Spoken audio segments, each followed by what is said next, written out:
जोङो सिगां समनिफ्राय नुबोबाय थादों जेब्लानिफ्राय फुजा सिजेना जाबोदों बै समनिफ्रायनो गुबुन गुबुन जायगायाव गुबुन गुबुन फुजाफोरा जाबोबाय थानायखौ जोङो नुनो मोन्दों। थिग बेबायदिनो दा हरनिफ्राय बा दिनै 22 नभेम्बर रबिबार दा हरनिफ्राय जागायनो हमगोन राज फुजाया। बेबायदिनो जोङो नुनो मोन्दों नैबे सिमला पुलिस थानानि सिङाव थानाय कक्लाबारिनि नैबे केशब नोगोराव थानाय 21थि कक्लाबारि आनसलिक राज फोरबो फालिथाय बेबो दिनै हरनिफ्रायनो सानबानि मेहेरगोनां हाबाफारिजों जागायगोनखौ जोङो नुनो मोननाय जादों। बे समाव आङो दंफैयो नैबे बड'लेण्ड बुब्लिन जानानै कक्लाबारिनि नैबे केशब नोगोराव आरो बे केशब नोगोरावनो 21थि कक्लाबारि आनसलिक राज फोरबो फालिथाय हाबाफारिया दिनैनिफ्राय मेहेरगोनां हाबाफारिफोरजों जानो थांगासिनो। बे समाव आङो केमेरामेन बिथांखौ दिन्थिनो थाखाय खावलायदों सोरगिदिं। बेनो जाबाय बाक्सा जिल्ला 22 नं कक्लाबारि बियाबनि सिङाव थानाय कक्लाबारि नैबे केशब नोगोराव जानो गोनां जि राज फोरबो फालिथाय बिनिनो नुथाय आरो बेवहाय जागोन 21थि कक्लाबारि आनसलिक राज फोरबो फालिथाया आरो बियो दा हरनिफ्राय जागोन समायना रमायना गाब गोनांजों जागोन आरो बायदिसिना हाबाफारिजों जागोन होननानै जोङो मिथिना मोन्दों। बे समाव जोङो बे 21थि कक्लाबारि आनसलिक राज फोरबो फालिथायनिनो आफादगिरि बिथांनिफ्राय जोङो दिनैनि बे हाबाफारिनि सोमोन्दै मिथिनो लागोन। बे समाव जोंजों दङ आगुनिनो बिटिसिनि MCLA बारग' MCLA बिथां अनिल बसुमतारी आरो जों बिथांखौनो मिथिना मोन्दों बे 21थि कक्लाबारि आनसलिक राज फोरबो फालिथायनि आफादगिरि होननानै जोङो मिथिना मोन्दों। बे समाव जों बिथांनिफ्राय मिथिगोन मा मा हाबाफारिजों बा माबायदि बिथांमोननि बे राज फोरबो फालिथाया जानानै थांगोन आङो फोरमायगोन। दिनैनि फ्राय जागायनो गोनां कक्लाबारि आनसलिक राज फोरबो खुंफुंनो लानाय बे फालिथाया दिनै गिबि हाबाफारि हिसाबै दहायनिफ्राय हाब्लां बेखेवबाय अनजालु बसुमतारी हाब्लां आरो बेनि उनावहाय कालिमहन बसुमतारी आलासि जिरायसालि बेखेवबाय। बेनि उनाव कक्लाबारि आनसलिक राज मन्दिर अन्थाइ खुन्था गायसनबाय, बेखौ गायसनदों। गिबि आखाइ लाजेननाय हिसाबै जोंनि आसामनि मानिनां केबिनेट मन्त्रि उरखाव ब्रह्म बिथांनि आखाइजों जोङो दहाय गायसनबाय आरो बेजों लोगोसेनो बेवहाय थानाय गासै रायजो राजाफ्राबो गंसे मोजां राज मन्दिर नांगौ होननानै गोसो मोदोम होनानै गायसननायाव बयबो मदद होनानै गायसनबाय, बे जाबाय। आरो फैबाय थानाय समफोराव जों बिदिनो सानफ्रामबो दा मोनानिफ्राय मन्दिर जयग होनाय दङ। बिनि उनावहाय गुबुन गुबुन मुर्तिफोरखौ बहायनानै दान होगिरिफोरा फुजा होनाय दङ आरो गाबोननिफ्राय बेबादिनो जोंनि बेवहाय मोसानाय मुसुरनाय बेफोरनि अनगायैबो माखासे बादायलायनाय दङ। सानफ्रामबो नङाबाबो प्रग्रामाव होनाय बायदि जागोन आरो बेवहाय जोङो बयखौबो बाहागो लानो थाखाय खावलायफैदों। आरो बेनि अनगायैबो मोनसे मख'जाथावआ जाहैबाय जोंनि बे गेजेराव जायखिजाया सोलिनो नागिरनाय जौ जुवाफोरखौ जोङो बन्द' खालामनाय जादों। देग्लाय जोङो नटिसबो होखानाय जादों। बे हिसाबै जोङो देग्लाय फुजाया खोब मोजाङै सान्थि भाबै थांगोन होननानै आसा खालामदों आरो बेखौ जोङो हास्थायो। आरो बेनि अनगायैबो थुनलाइयारि बादायलायनायफोरखौबो जोङो लानो थाखाय जों प्रग्रामाव होखादों आरो बेनि अनगायैबो इउबिअनि गुदुं मस्ला दिन्थिफुंनाय दङ, बेखौ दैदेनगोन जोंनि मेन्डेला एक्टर गाजोला बिथाङा। आरो बेनि अनगायैबो जोंनि गेजेराव थाबावगोन मोजां मोजां मख'जाथाव खनगिरिफोर 29 खालार खालि इउबिअनिफ्रायनो कालचारेल सेक्रेटारि बलराम मुसाहारि थागोन आरो बेनि अनगायैबो देरहासार नार्जारि थागोन। बिथांमोना खोब समाजाव सिनायथि जानाय साफा खनगिरिखा। बेनि थाखायनो देग्लायनि रासआ खोब गाब गोनां जागोन होननानै जोङो सान्दों आरो बयनिबो मददखौ खावलायनानै आं बेखिनिखौनो बुंबाय। आरो बेनि अनगायैबो नेहाथारिया हयथ' फोरमायगोन। सानबेसे जागोन बे हाबाफारिया? बे सानबा दिनैनिफ्राय लानानै जोङो गुबुन गुबुन जायगायाव गुबुन गुबुन नुनो मोनो। नैबे समाव नोंथाङा नायगिरि रायजो राजाफोरखौ माबायदि डिसिप्लिन भाबै फैनो थाखाय खावलायदों?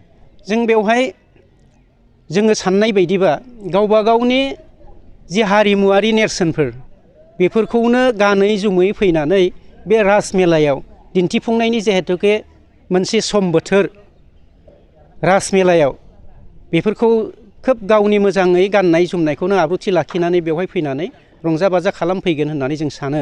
आरो जों खावलायगोन जे बे राज फोरबोआ मोनसे गेदेर रंजा फोरबो उत्सब। बे उत्सबआव गोजोनैनो बयबो रावबो जेबो दावराव खालामनो नाजायाबालासिनो नों दानागार आं दानागार हेफाजाब होलायनानै सान्थि भाबै जोङो बे फुजाखौ बारहोनो थाखाय बयबो मदद होगोन आरो बेखौ जोङो लुबैयो आरो खावलायो। जोङो नुनो मोनो जे बादा होसेयावबो खायफा जायगायाव साइड जौ जुवा होनाय जायो बा बबेबा दखानाव लाखुमा लाखुमि जौ जुवा होनायखौ जोङो मोन्थिनो मोनबाय थादों आरो गुबुन गुबुन जायगायाव हमबोबाय थानायखौ नुनो मोनदों। बे नोंथांमोना नैबे समाव खुंफुं आफाद जानानै बेखौ माबायदि राहा लागोन? जों बेखौ प्रसासन भाबैबो सावरायखानाय जाबाय। आथिखालाव प्रसासना बे दिगाव खोब मोजाङै नोजोर होगासिनो दङ आरो जों प्रसासनखौ हेफाजाब खालामगोन आरो नैबे जोंनि फुजा खलानि गेजेराव बेबायदिया बन्द'।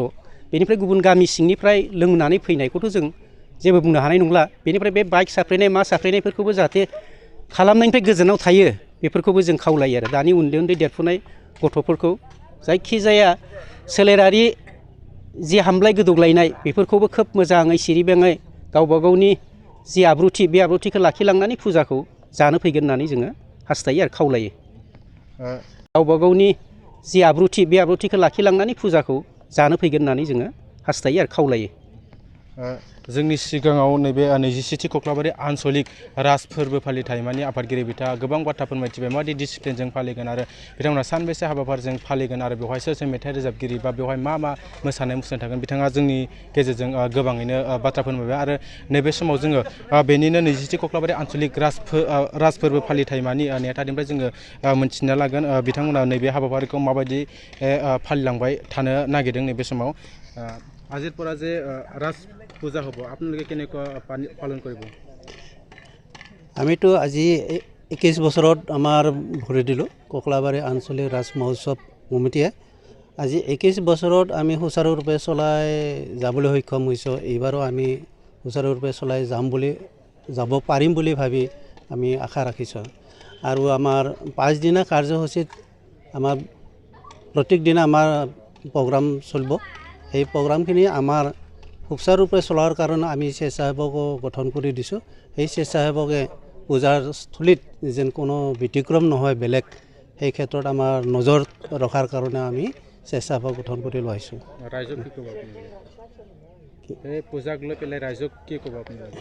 পূজা লৈ মানে ৰাইজক আমি যেন ভাল ধৰণে পূজাখন চলাই নিব পাৰোঁ, ভাল ধৰণে যেন আমাৰ পূজা মণ্ডপত আহি ভাল আনন্দ উপভোগ কৰে তাৰ কাৰণে আমি কামনা কৰিছোঁ আৰু সেইটোৱে।